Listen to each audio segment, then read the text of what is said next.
welcome back. So, there was a lot I wanted. Tongue tied. So, there was a lot of different routes I wanted to go with just things to talk about today.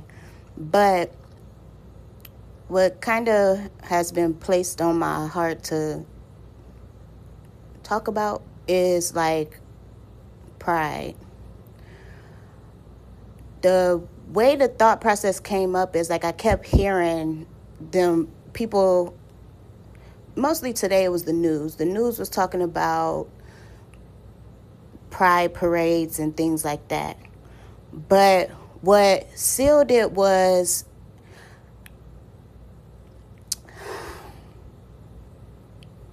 I don't know why her last name is slipping my mind right now. Oh, so Jackie Perry. There was a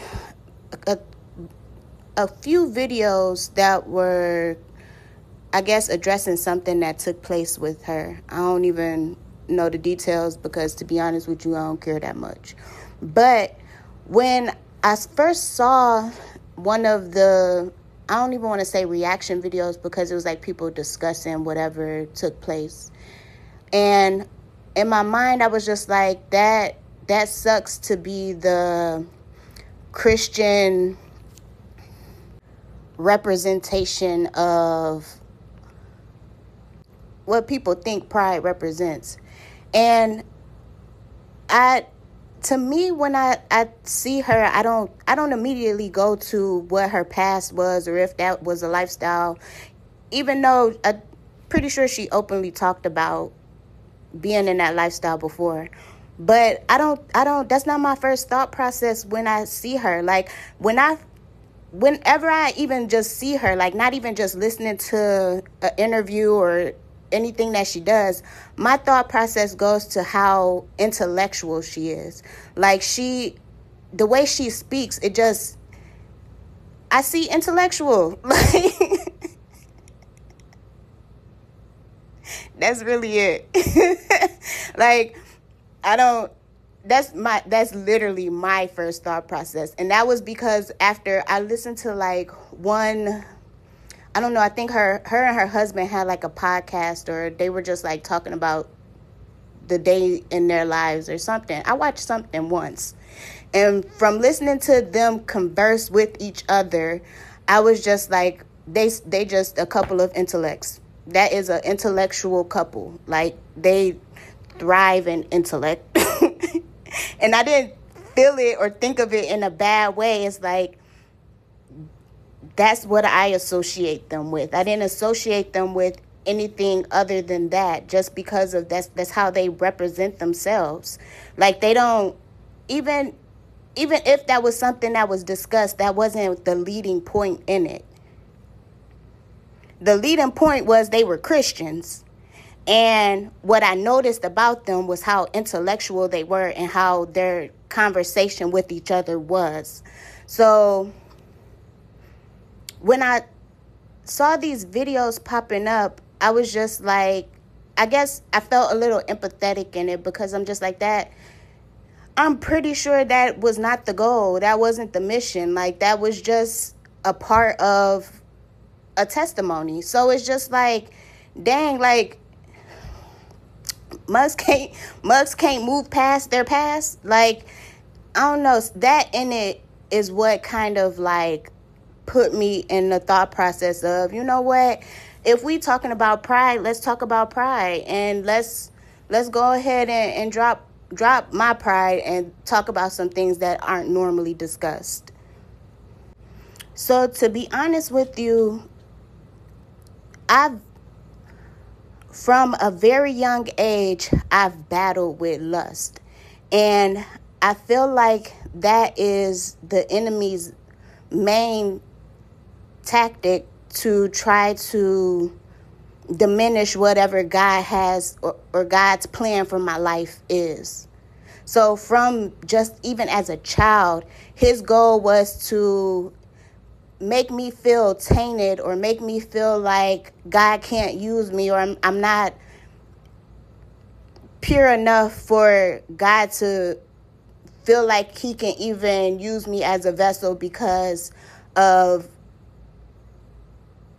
things all the way down from childhood to today that could like be viewed as unclean. Let's just put it that way. So I was having a conversation with a friend, and to be honest with you, I really don't know how we got on the conversation, but I was just like, I know I don't like girls because I don't like how they smell. And to her, she looked at me crazy because she was just like, I know I don't like girls because I don't like girls. Like, to her, even the concept of saying I don't like how they smell was foreign to her. She was just like, as somebody that doesn't like girls, that didn't make sense to her. So I had to sit back and think like, dang, like, was that a gay statement? Like, is there a little smidget of gay? Like, what's that about? So I started thinking back, and for me, I've always found women attractive. Like, I've liked, more so like in a physical, lustful way. It wasn't I like their mindset. I like the way that God made them to show up in the femininity of what God created them to be. Like, it was always in a lustful way. It wasn't anything pure about it. Like, from my perspective, to like someone who genuinely feels like that is something that they're created in, like, for them to hear like, I love this person because I love this person as a person, is not a thought process of mine. Like, I don't see myself liking or loving women in a romantic way, in a way that I feel when it comes to men. Like, it's not the same. Like, in a man, like, I can love them more than just the physical. For a female, it was always physical. So it wasn't like, to me, it couldn't be gay. Like, it's lust. And the strange part in it, I remember in my child, like, being, I'm going to say, like, maybe in, like, the first grade, kindergarten, first grade, and finding girls attractive. Like, me thinking she's pretty, but as a child, it wasn't in a lustful way of thinking in a child manner. Like, I can't find the words for it, but when I was a child, I wasn't thinking of girls in lustful ways, but I thought they were pretty then. But as I got older, it switched from I think they're pretty to a more lustful manner. And to me, it has always still been like a perversion in it. It hasn't been a genuineness of wanting to cultivate relationships romantically. But when I got older, I was going through a time of not really receiving the romantic aspect or the wanting a relationship aspect from men. So the perversion in my mind was like, you know what? Well, maybe you could pursue a relationship with a woman and see how that goes. But it never was a public display. So it's like a down low man and a woman version. I'm pretty sure that's a thing, but that's basically like the thought process was with it. Like, outwardly, I didn't want to be associated as dating women because to me, I'm not gay. So like, to publicly be in a relationship with a woman doesn't make sense to me. But to entertain lust for the sake of entertaining lust, I was entertaining lust. And it was in those times where I really like solidified the thought process of not liking women. So as I was talking to these females, I was like, realizing how much men provide, like literally men being the providers, was just like, dang, like I'm not what's it called? I don't know gay terms, so I'm not gonna hold you. But I'm not the dominant one in this. I don't want to be the dominant one, even though in these situations, like it was pulling towards that. Like the females that I was talking to wanted me to be the man, and it just didn't make sense in my mind. It didn't feel right. It wasn't what I wanted, and it wasn't me. It wasn't me. So my mind started going through this like, well, how can I make sure I got enough for this person and me to be able to do things and not feel like they have to split it because it's not a friendship, or like it started going to a thought process that, like I said, isn't me, because I'm used to being courted. I'm used to the man taking me out on a date and being in a woman's role. Like the roles wasn't fitting, and that to me just was like, because this is not what you're supposed to be doing. But even before it got to that point, when I was even thinking about like the same-sex attraction to certain females, the when it came to like I guess I got to say butch, or the boy like females that look more like a man, their features look like men. So to me, it was like, I'm attracted to this person because they look like a man. Like, to be honest with you, and I'm being honest, the first female that I found attractive when I got a little older, she looked just like Chris Brown. Like, I thought she was a boy. Like, it wasn't until her sister called her sister that I was just like, oh, wow, that's a girl. Like, I thought she was a boy. And even in those situations, the female aspect, or the feminine naturalness of what females are born with, just that those female characteristics that would show through, even though this person looked like a man, still would piss me off. Like, I don't, it sounds bad. The way I'm going to say this is going to come off sounding horrible, because the situation just is not right anyway. So the fact that I don't like females romantically anyway, having female characteristics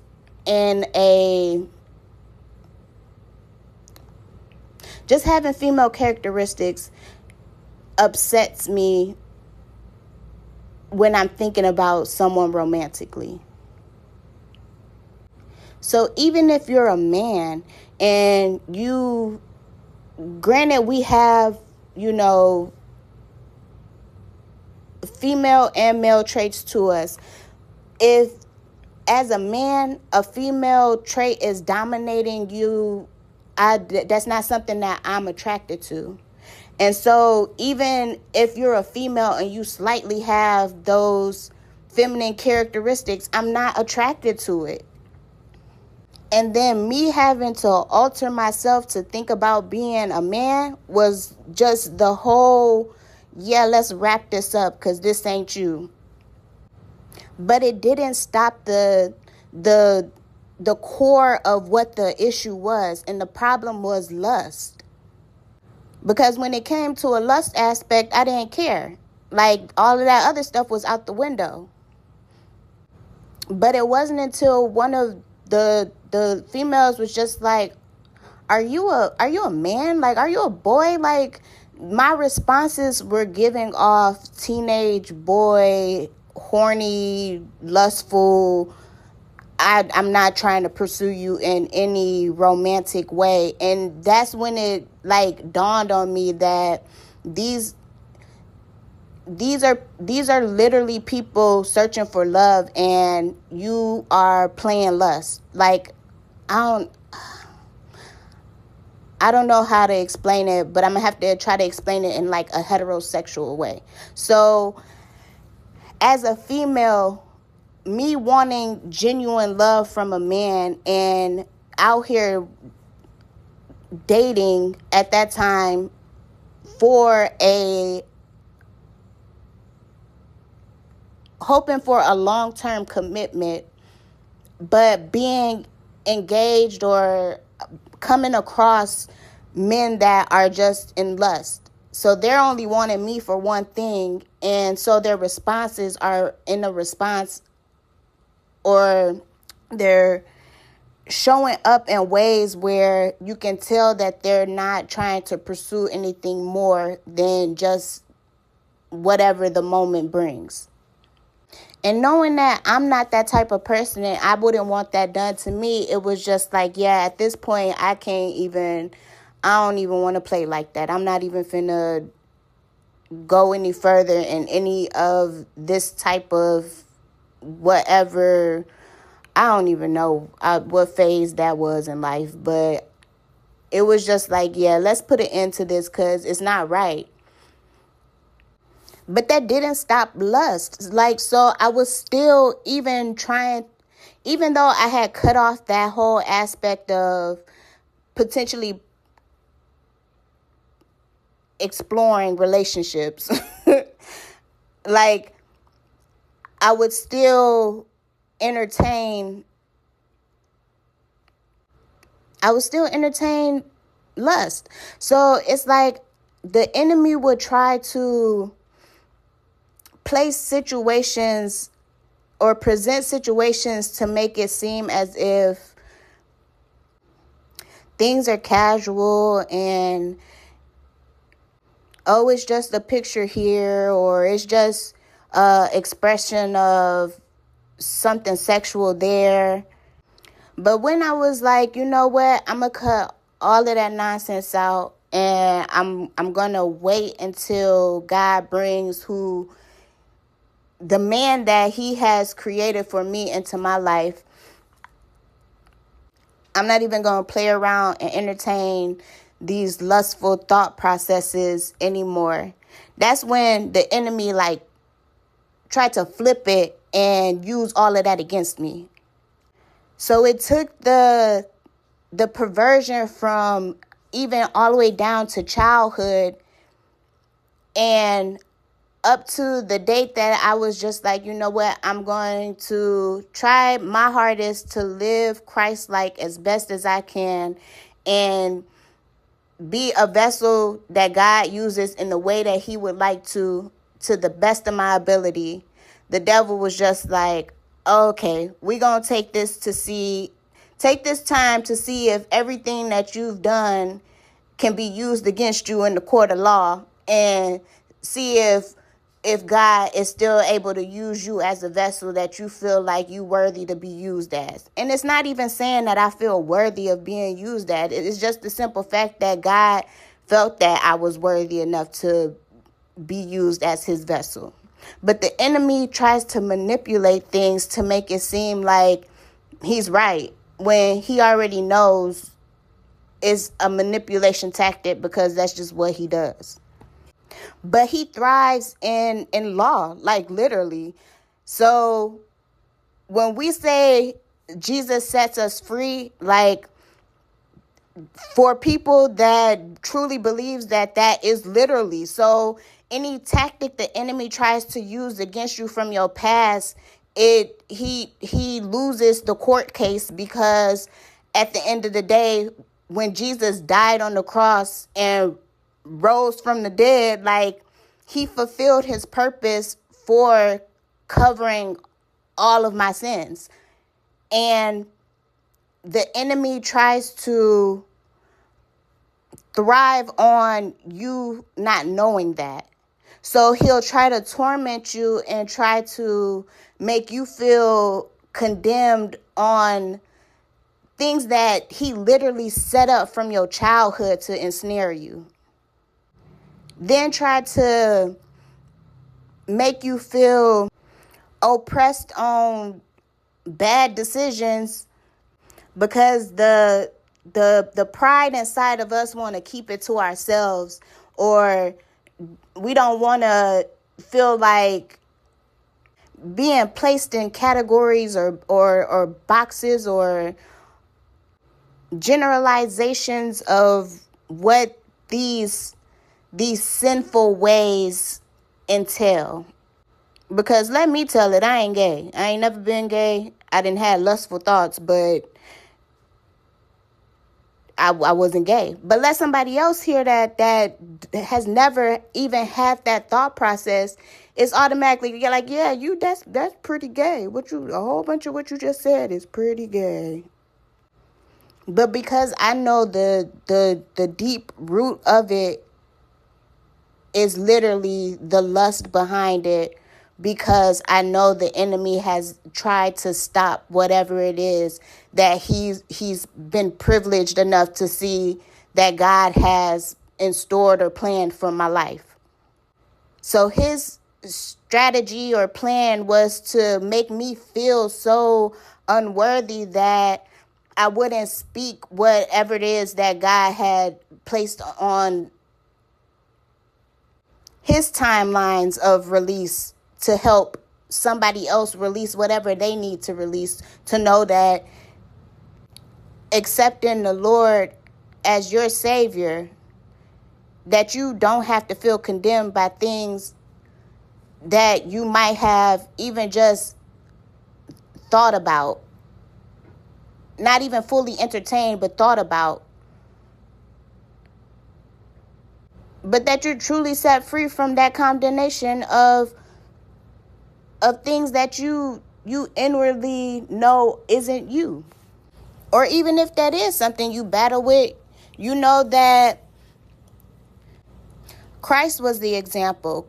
Christ was the one that fulfilled his part in being holy, so that even if you do have those shortcomings, it's not you getting the glory, because that was literally his place. Like that was the glory goes back to who it was intentionally for, because he fulfilled his purpose all the way through to the end, the way he was supposed to, so that God can get the glory of, yeah, this the plan that I had from the beginning to make all of this be what I said I am. There's like a Bible verse where it talks about God using himself as the truth that he bounces himself off of. I'm not saying that exactly how it says it. I'm going to try to find it real quick so that you can go read it to get the understanding that I'm trying to convey. So it's Hebrews 6, verse 13 through 20. So as someone who has literally been walking these past few years where the enemy has been trying to take my past and try to mentally and slightly in some ways physically torment me in things that he feel he's justified to do, all I can think about is Jesus fulfilling what he came here to do, and it fulfilling what God's intention for Jesus and me through Jesus to glorify him. And when I say him, I mean in the Father. I don't feel like this Bible verse will make sense without context, but read John 8, verse 31 through 47. But it'll make sense on why the enemy doesn't want you to fulfill your purpose, by making you feel like Jesus isn't as important as he is in you fulfilling your purpose. Then go read Luke 10, verse 1 through 24 to understand fully why God has chosen you to fulfill whatever it is that He's placed in you to complete. No matter how bad it sounds to you, not saying that somebody got it worse, but that helps unlock or release something in somebody else who might have things going on a little bit worse than you. And it helps encourage those people who feel like they too far gone for God to love them, because that's the tactic that the enemy has used to make them feel like they're not a worthy vessel for God to use. But what stands out the most in that last book that I just told y'all to read is Jesus responds that he saw Satan fall like lightning from heaven. So that means Satan saw Jesus and Jesus saw Satan. They both was in the same place. So the enemy knows that the purpose of Jesus is exactly what it is. And that's why he fights it so hard to make people battle with unbelief. Because even when Jesus was here, he kept saying, like, that was the main thing that one of the main things he kept pointing out: unbelief in people. Because the enemy is legalistic. So if you have that doubt in your heart, he gonna use that to be able to justify whatever nonsense or scheme he has to try to trip you up. But Jesus is like, forget all of that. Just remember to be happy the fact that your name is written in the book of life. So I'm gonna leave that at that. I'm not gay. I'm just playing.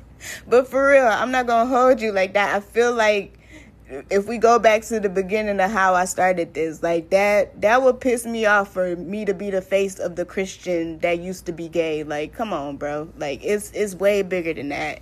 Like, don't let the enemy slip in your mind and try to cause people to stumble. Like, that could be a stumbling block. Like, that could make her heart posture harden.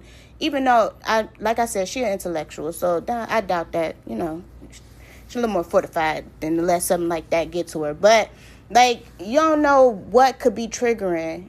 And the enemy really trying around these times, like, in many ways. Like, don't be in a participant in those ways is all I'm trying to say. Another thing I want to mention is, like, just living in your truth. Like, the importance in that is literally a part of fulfilling your purpose as well. So like I was saying before, like, granted, you don't got to go into details or explain like I just did, but even in just whatever way God uses you to help a brother or sister in their walk, do it in whatever way God leads you to, so that you still fulfilling your purpose and what he truly intends for all of us, which is walking in the freedom of being his child. And not to make this too long, but I literally was thinking about how there's certain people that passed away in what most people would consider like before their time or too early in a age sense. Like, if you're thinking like age wise, like you would say that they were too young to die. So at the time that they died, they were too young to be dead or die. And I was thinking about Aaliyah, and granted, I don't know like the ins and out of her life, but in the time frame that she was alive, like, she fulfilled so much that she still is a thought to this day. So it's like in our minds, like we feel like there's so much more potential that she had, that she could have still done, and if she lived longer. But just the thought process of her fulfilling as much as she did in her time frame was just, to me, like, she lived in her purpose. Like, to me, she literally lived in her purpose. And even in that situation, you have little things that the devil or the enemy tried to manipulate in her life story to make it seem worse, or just aspects of it not being so favorable. But bigger, broader spectrum, like, she did so much. So it's just like death can't take that aspect away from her. And Aaliyah is just one example of many people that is still a thought process to for so many others. And not saying that you're going to get to that type of celebrity status. My whole thing is just live so much in purpose that when you leave here, it's still so evident that you were living in purpose. And just to name a few other people, like when I think of Dr. Miles Monroe, lived in purpose. When I think about Pastor Darby, like, these people, to me, they died. Just knowing that they're dead, to me, is just like, dang, like, what more could God have done through them? And things that are needed to be said now, and they're gone. But there's no denying that these people lived in their purpose, because there's so much teachings out there from these people that have helped generations try or assist with people wanting to cultivate their relationship more with Christ, or fulfilling what God has intended for their life, just based off of them doing their part. And believe me, I know how easy it is to get bogged down in the enemy's tactics to make you feel like you're not worthy. And if we go in a legalistic standpoint, 9 times out of 10, 10 times out of 10, we're not. But that's not God's intention. So despite those pitfalls or stumbling blocks that are trying to be placed in front of you, remember the bigger picture and what God's true intention for his children are, and what he's created us to do while we're here for the time frame that he has allowed us to be here for. Like, that's literally the best we can do. And yeah, this whole video is what it is. And yeah, until next time.